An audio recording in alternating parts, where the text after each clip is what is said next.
Good evening, student. This is Amarjit Prajapati from City Smart Classes. As usual, I come with few questions, few important question uh, to discuss with you. और उसको लेके हम आज भी इसी तरह कुछ क्वेश्चंस है जो ग्रामर के बहुत इंपॉर्टेंट क्वेश्चन है जो बहुत कई बार जो है कॉम्पिटेटिव एग्जाम में पूछे गए हैं। इस 10 क्वेश्चन का कलेक्शन है जो हम आपके साथ डिस्कस करेंगे। उसके स्टार्ट करने से पहले मैं आपको अपना जो ऑनलाइन कोर्सेज है, जो सिटी स्मार्ट क्लास का जो प्रोविजन है उसके बारे में थोड़ा सा हम आपको इंट्रोड्यूस कराना चाहते हैं कि जो हमारा जो ऑनलाइन प्लेटफॉर्म है उस पे अभी आपको मालूम है, आपने देखा रहेगा कि न्यूज़पेपर में और ऐसा न्यूज में बहुत सारी ये चीज आए है कि मोर देन 1 लाख की वैकेंसी आने वाली है अभी गवर्नमेंट की, जो चाहे बिहार गवर्नमेंट हो, उत्तर प्रदेश गवर्नमेंट है, राजस्थान है, बहुत सारी टीचिंग से रिलेटेड आ रही है, टीजीटी, पीजीटी, केवीएस, एनवीएस, बहुत सारी वैकेंसी आ रही है। तो उस पे जो है जो हमारा जो ऑनलाइन प्रोग्राम है, ऑनलाइन जो प्लेटफॉर्म है, उसमें एक बहुत अच्छी जो आपको फैसिलिटी प्रोवाइड कर रहा है कि एक तो आपको ऑनलाइन कोर्सेज आपको मिलेंगे, आपको नोट्स भी प्रोवाइड किया जा रहा है और फिर उसके साथ साथ आपको जो है अभी क्रिसमस बोनांजा आप बोल सकते हैं, इस पे आपको अप टू 25% आपको डिस्काउंट आपको दिया जा रहा है। अगर आप जो है रिसेंटली अगर आप विद इन अ वीक अगर आप कोर्स को परचेज कर रहे हो तो इसका आपको बेनिफिट मिलेगा। और जैसे अभी तो हमने नॉर्मली अभी हम डिस्कस कर रहे हैं, कुछ क्वेश्चन है, सेलेक्टेड क्वेश्चन है, बट जैसे ही आपका कोर्स भी जो हमारा जो प्लेटफॉर्म है, ऑनलाइन प्लेटफॉर्म है, उस पे जो है स्टार्ट हो गया है। अगर आप उसको ज्वाइन करते हैं, परचेज करते हैं, तो उस पे आपको सारी चीज डिटेल में पढ़ाया जाएगा। अब यहाँ पे तो नॉर्मली हम जो है क्वेश्चन ही डिस्कस कर सकते हैं, 10, 20, 15, जो कि जो क्रुशियल क्वेश्चन है। इतना सा जो कंपटीशन होगा नहीं। कंपटीशन क्वालिफाई करने के लिए एटलीस्ट आपको पूरा डिटेल स्टडी करना पड़ेगा, पूरा उसको डेप्थ में जाना पड़ेगा, तब आपको कंपटीशन क्लियर होगा। तो डेप्थ स्टडीज के लिए क्या करना पड़ेगा? एक तो पहली बात आपको परसिवरेंस होना चाहिए।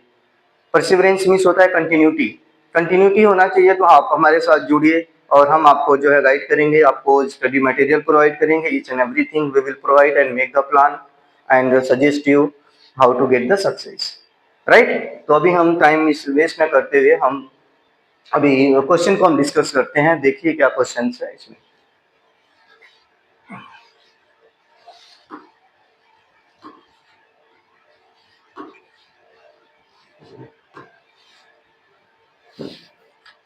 Let's see first question.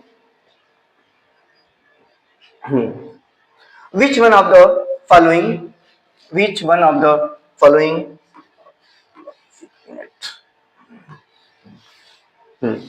which one of the following and would best fill in the blanks in the uh, observation given below? Which one of the following and would be best fill in the blanks in the observation given below? The sun dash double dash they set of. आपको है the सन, फिर उसमें dash है, फिर आपको दे set off. Having risen first one, having rose second one, having been rising, third one, and more than one of the above, this one is out of context, and none of the above, this one is out of context. So three option before you. First one having risen, and second having been rose. तो आपको मालूम है भाई have के साथ क्या use करते हैं? राइजन। हैविंग के साथ हम क्या यूज करते हैं? राइजन वर्ब की थर्ड फॉर्म यूज करते हैं। हैविंग रोज ये तो गलत होगा। Having been risen this set off, ये भी रॉन्ग है। तो आपको एग्जैक्ट आंसर क्या है? Having risen. The sun having Ryzen,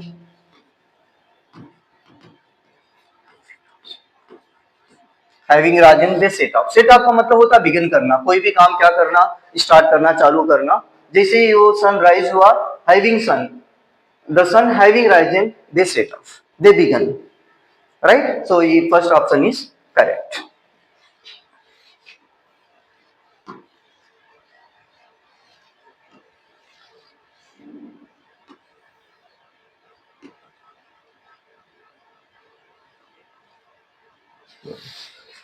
Let's see second question. I rely on the wall being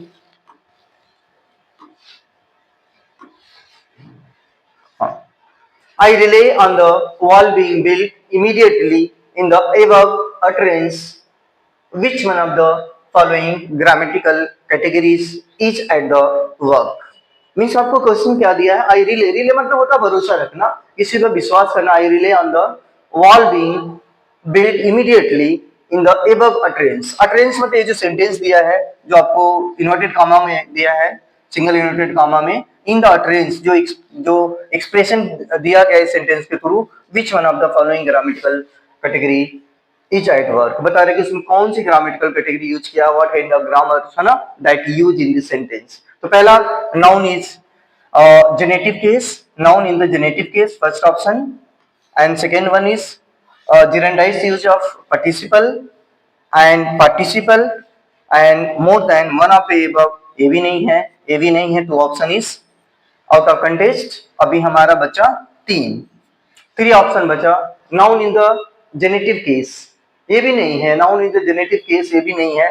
noun ये सारा चीज हमको जेनेटिव केस और ये सब हमारे जो ऑनलाइन कोर्सेज जो चालू हुआ है उसमें हम करेंगे, तो हम डिटेल में अभी 10-15-20 मिनट में हम क्या ये करेंगे. तो अगर आप ऑनलाइन कोर्सेज में आते हैं, ऑनलाइन कोर्स को अगर आप परचेज करते हैं, तो each and everything and we will discuss in detail, right. तो अभी आता है जेरेंडाइज केस. आपको मालूम है जेरेंड क्या होता है.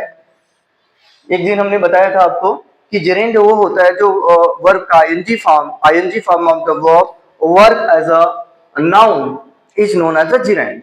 आपको मालूम है वर्ब का आईएनजी फॉर्म अगर वो नाउन की तरह काम करता है, सब्जेक्ट की तरह काम करता है, तो उसको हम जेरेंड बोलते हैं. अभी हम देखते हैं कि they rely on being. Being देख रहे हो, बी का आईएनजी फॉर्म होता है बीइंग. बीइंग किसके तरह यूज किया गया है, I rely on the wall being built immediately, मतलब gerundized use of participle. Participle क्या होता है, पार्टिसिपल भी हमने बताया था ING form of the verb. Verb का आईएनजी फॉर्म होता है वो भी पार्टिसिपल, तो उसको प्रेजेंट पार्टिसिपल बोलते हैं. और वर्ब का सेकेंड फॉर्म होता है उसको पास्ट पार्टिसिपल बोलते हैं. वर्ब की थर्ड फॉर्म होती है उसको हम परफेक्ट पार्टिसिपल बोलते हैं. तो ये आपको जेनेराइज यूज ऑफ पार्टिसिपल है. एक तो आईएनजी है, पार्टिसिपल भी है, और किसके रूप में यूज किया गया वो जेरेंट के भी रूप में यूज किया गया है. So second option is the correct, gerundise use of participle. Participle है यहाँ पे, पार्टिसिपल भी नहीं है. पार्टिसिपल के लिए आपका सिर्फ आईएनजी फॉर्म होना चाहिए, is am are was were, right. इसके साथ वी का वर्ब का आईएनजी फॉर्म होगा तो वो पार्टिसिपल की तरह यूज किया जाएगा. या तो वो वर्ब की थर्ड फॉर्म है, पैसिव वॉइस की सेंटेंस है, for example the letter is, है ना, रिटन बाय हिम, राइट. तो जो रिटन है, जो वर्ब की थर्ड फॉर्म है, वो पार्टिसिपल होता है. तो ये भी नहीं है, आउट ऑफ कंटेस्ट है. तो gerundise use of participle is the right answer for this question.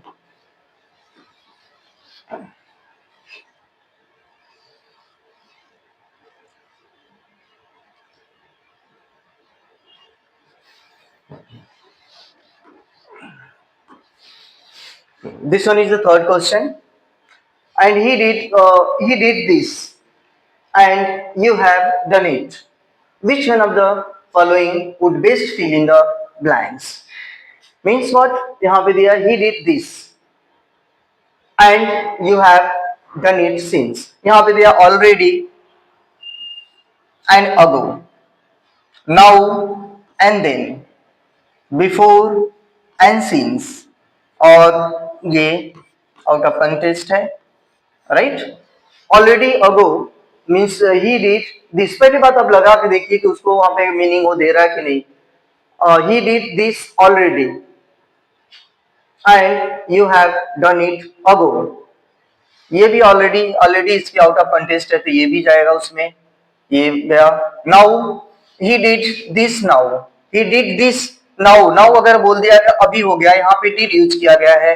Did का मतलब होता है उसने पास्ट टेंस की तरफ इंडिकेट किया गया है, बट नाउ शो करता है, प्रेजेंट टेंस शो करता है, तो नाउ ये भी आउट ऑफ कंटेस्ट हो गया, राइट. तो दो ऑप्शन आपका गया. अब आता है third. Third option is what, before and since. मतलब ही डिड दिस बिफोर, उसने ये काम को पहले किया है. ही did this before and you have done it since, right. तो ये आपका ऑप्शन क्या है, third one is right option, है ना, for this question.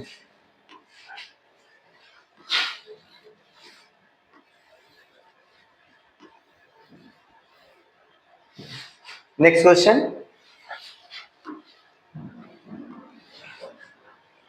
He came and sat dash me. Which one of the following would best fill in the blanks in the above observation? Besides, beside, by, more than one of the above, none of the above. पहला है besides and beside and by. तो ये तो out of contest है, ये दोनों नहीं है ऑप्शन। रह गया आपकी बात besides है और beside एंड by। बाई को हम कभी यूज करते हैं जब भी कोई किसी कर्ता के द्वारा कोई काम किया जाता है, कोई इंस्ट्रूमेंट किसी के द्वारा कोई कोई लिविंग पर्सन है कोई काम करता है तो उसके साथ हम बाई का यूज करते हैं, राइट। जैसे ही is the letter is written by him, है ना। Food is cooked by my mother, कोई व्यक्ति कोई कर्ता के द्वारा कोई काम किया जाता है पैसिव वॉइस में बाई का यूज करते हैं। अभी आता है एक है आपका बिसाइड्स। बिसाइड एक प्रीपोजिशन होता है, के अलावा सिवाय किस सेंस में बिसाइड यूज किया जाता है, बिसाइड्स आता है। ये दो तो निकल गया है आपका, बाई और बिसाइड निकल गया, बच गया आपका बिसाइड। बिसाइड का मतलब क्या होता है, बगल में होता है। He came and set beside me, वो आया और हम मेरे बगल में बैठ गया। तो exact answer is what, beside. Beside का मतलब होता है बगल में, B E D, beside.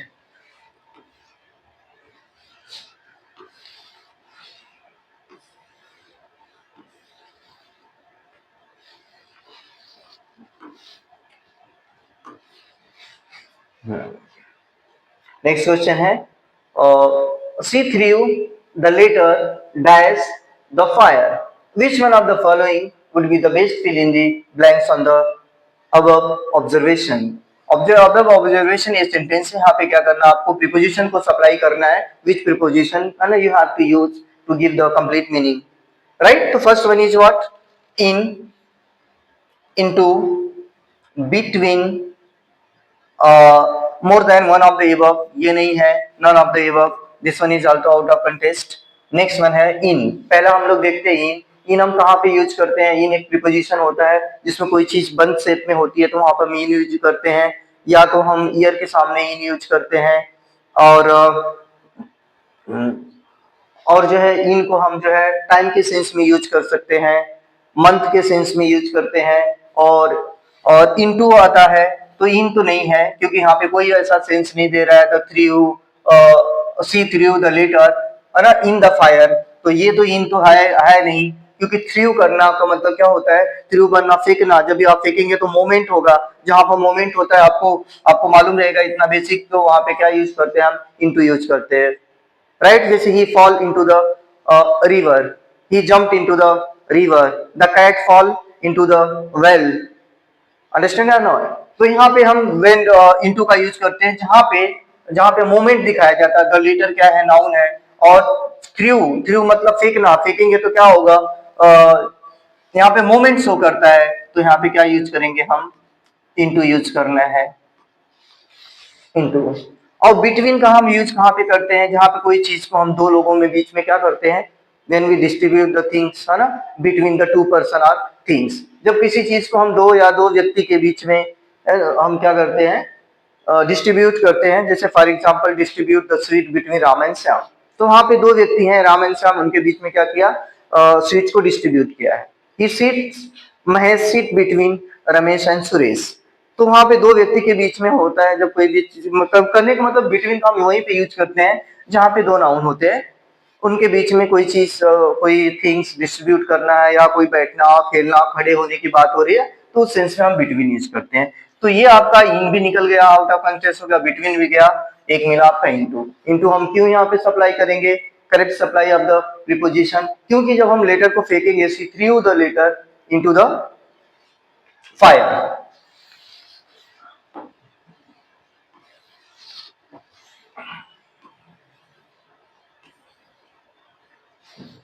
Next one है आपका, अगला क्वेश्चन है which one of the following preposition shall go with the following observation, right.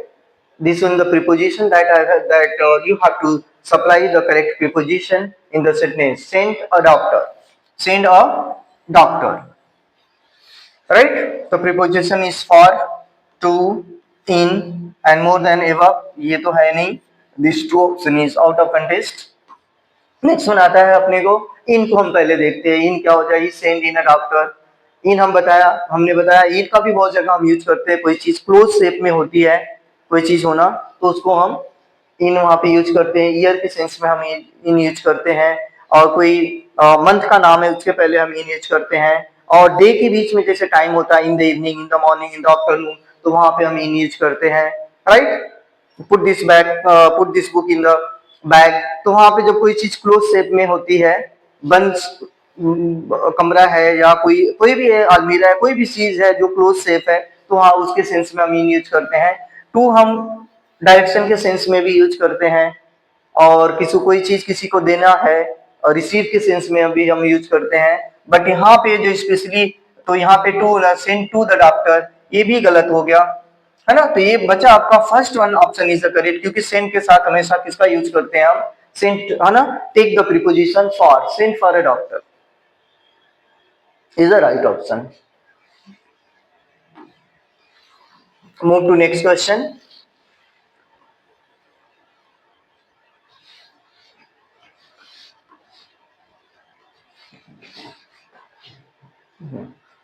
Wrestle dash an adversary. Which one of the following prepositions shall go with the blank above? यहाँ पे भी preposition है, basically सारे जो all the question is almost based on preposition.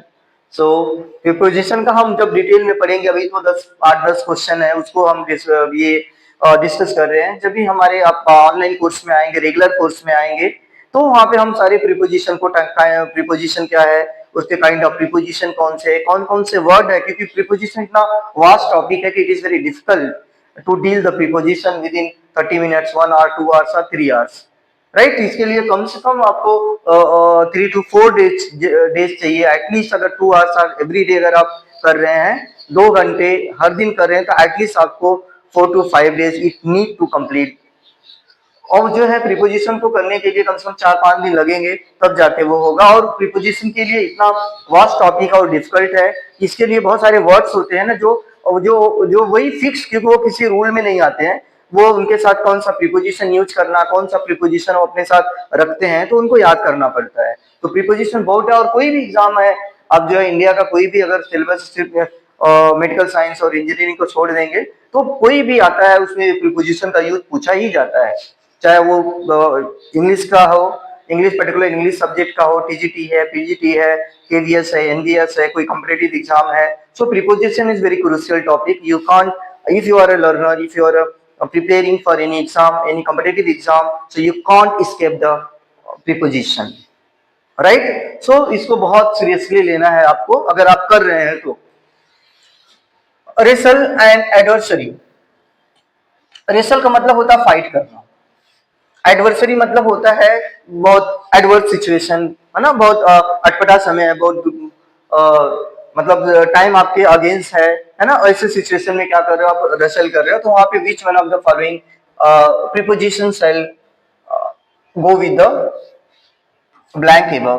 पहला by हो गया, wrestle by, wrestle eight नहीं आता है, क्योंकि रेसल अपने साथ क्या लेता है, रेसल का एक रूल है कि रेसल अपने साथ विथ ही लेता है, रेसल विथ एन एडवर्सरी, वह जो है ही रेसल विथ एन एडवर्सरी। अगर वहां पे हम नाउन लगा दें, तो क्या होगा, वो अपनी परिस्थितियों के साथ क्या कर रहा है, लड़ाई कर रहा है, लड़ रहा है, उसके साथ जैसी भी परिस्थितियां हैं, he is chasing the situation, right. तो he wrestle with an adversary. So right preposition यहाँ पे आपको सप्लाई होगा, यहाँ पे रेसल के साथ आप भी याद कर लीजिए, नोट कर लीजिए, कहाँ पे wrestle always had the preposition with, right?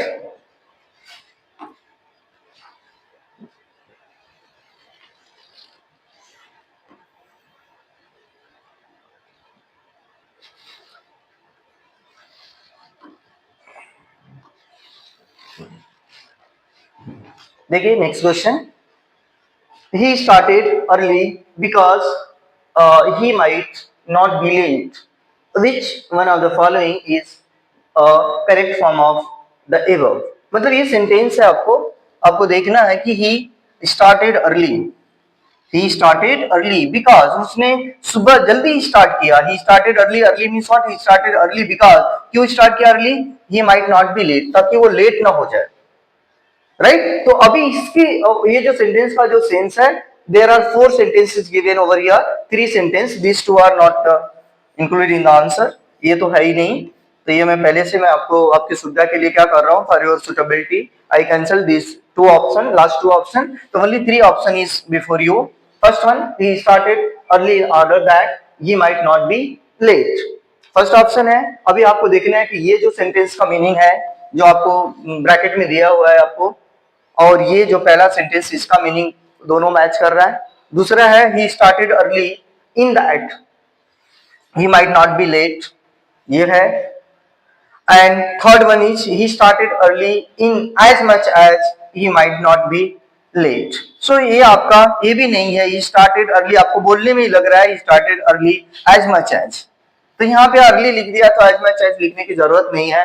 तो ये आपको आउट ऑफ कंटेस्ट हो गया. और नेक्स्ट वन है he started early in that. in that तो यूज नहीं करते. early in that he might not be late, ये भी गया आपको. अभी आता है आपका first option he started early in order. जो बिकॉज का मीनिंग होगा आपको ये देखना है. जो बिकॉज का मीनिंग होता है सेम मीनिंग कौन सा वर्ड दे रहा है आपको, in order. In order that जो मीनिंग देता है वो मीनिंग क्या है, बिकॉज का है. That he might not be late. तो अप्रोप्रिएट ऑप्शन इज दैट. जो ये सेंटेंस इसका जो मीनिंग क्या है, he started early because he might not be late. means he start early in order that वो जल्दी स्टार्ट किया ताकि वो लेट ना हो. So appropriate answer is first option.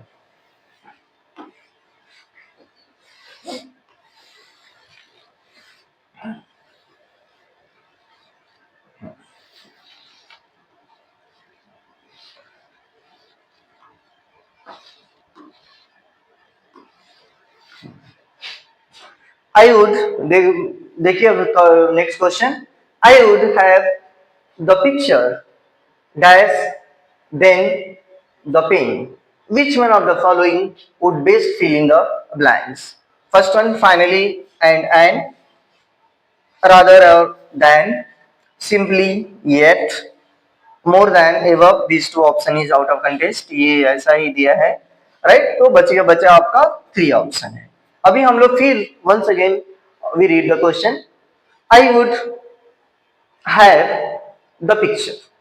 अब आपको मालूम है कि यहाँ पे देखिए आई वुड फाइनली, ये भी नहीं होता है. वुड के बाद हम क्या यूज करते हैं, एंड भी नहीं होता है. और यहाँ पे देन दिया है तो एंड आएगा नहीं. Right.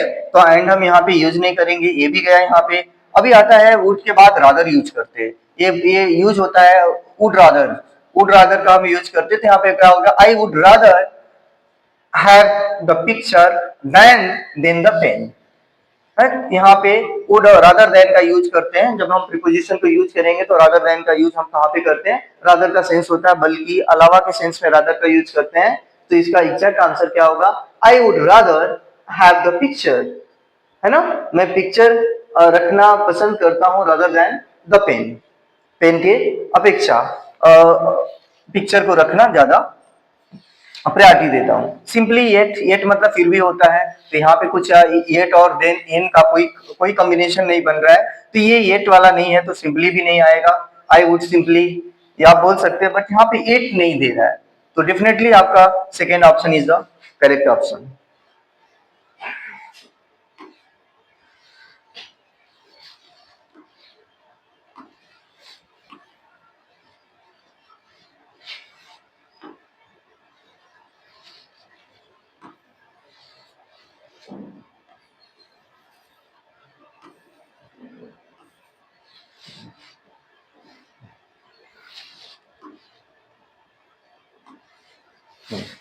This one is the last question of the day. A person who is indifferent indifferent to pleasure or pain. A person who is indifferent.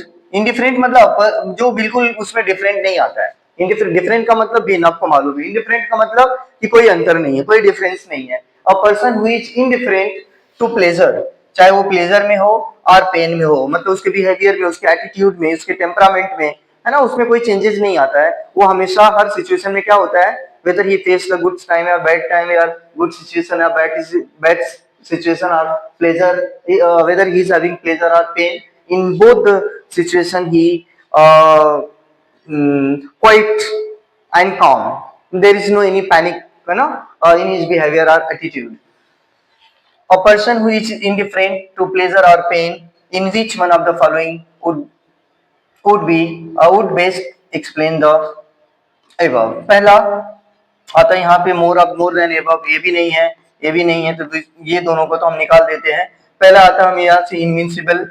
Invincible का भी मीनिंग डिफरेंट होता है। रिक्लूज होता है, ये भी मीनिंग नहीं आता है उसका, नहीं दे रहा है। इंडिफरेंट का मतलब स्टोइक होता है, सदाबहार ऐसा व्यक्ति होता है जो हर सिचुएशन में जो क्या करता है, एकदम उसमें सेम होता है, उसमें कोई चेंजेस नहीं आता, उसके बिहेवियर में, उसके एटीट्यूड में कोई चेंजेस नहीं आता है, वैसे व्यक्ति को हम स्टोइक बोलते हैं। स्टोइक का मतलब होता है person who is different, who is indifferent to pleasure or pain, that is known as stoic बोलते हैं। और इसका मतलब होता है कि सदाबहार। तो ये पूरे जो सेंटेंस है जो इन्वर्टेड कॉमा में, उसका एक ही वर्ड में उसका मीनिंग है, स्टोइक बोलते हैं। रिक्लूज भी नहीं बोलते, रिक्लूज सेंस वो इंट्रोडक्शन वगैरह के सेंस में आता है। इनविंसिबल का मतलब होता है जो, है ना, इनविजिबल से रिलेटेड सेंस देता है इसका, तो ये भी नहीं, आउट ऑफ कंटेस्ट, ये भी आउट ऑफ कंटेस्ट है।